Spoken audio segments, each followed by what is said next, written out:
Good morning, good afternoon, and good evening. This weekend, on Christmas Day, I watched Wonder Woman 1984, and here's my review.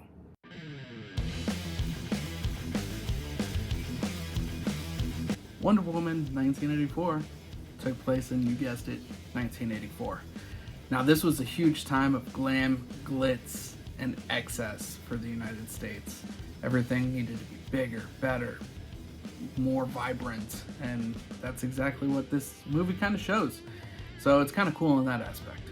As most of you are probably familiar, Wonder Woman is a female DC hero. Wonder Woman is her superhero name. Diana Prince is her normal person name. So she's trying to live her best life in 1984 as a museum curator and comes across an interesting artifact. I didn't see in the trailers what this artifact does, so I'm not going to spoil it for you, but it causes a whole bunch of issues and everything just becomes crazy in her world and around the world. Miraculously, she gets her long lost love back from World War I, not 1984, but he comes back to kind of help deal with the situation and make things right again. And that's the basic summary. It was really cool seeing some of the nostalgia stuff from the 1980s because that's when I grew up, so I recognize some of it. The CGI in this movie was pretty cool, but there were some instances, like DC normally does, where it looked and felt like it was CGI and not real life.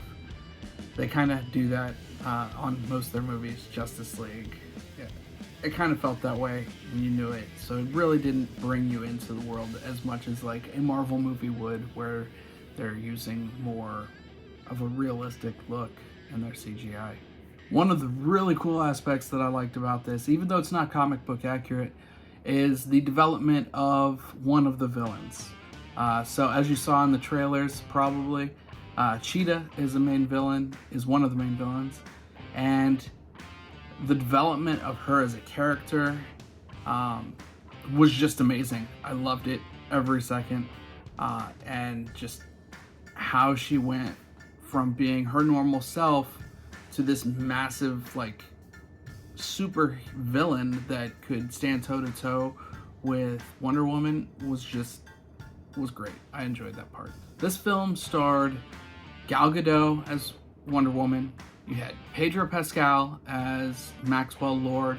You had Kristen Wiig as Cheetah.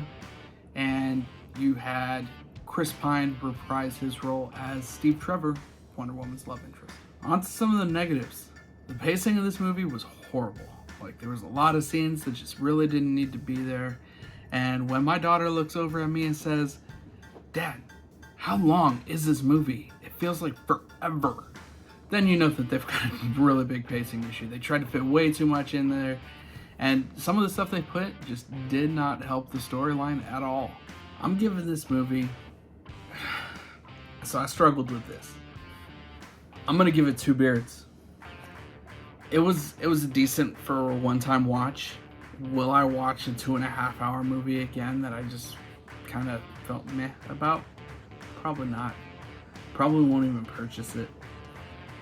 So yeah, 2 beards, maybe a 3, just depending. Like, if my wife wanted to watch it because she didn't watch it with us, I might give it an extra watch, but I'd probably play on my phone.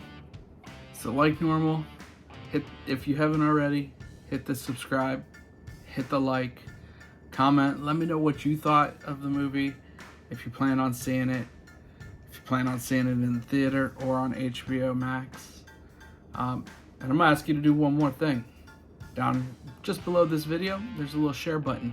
Share it any way you can. Let's get these views up. All right, till later, stay classy.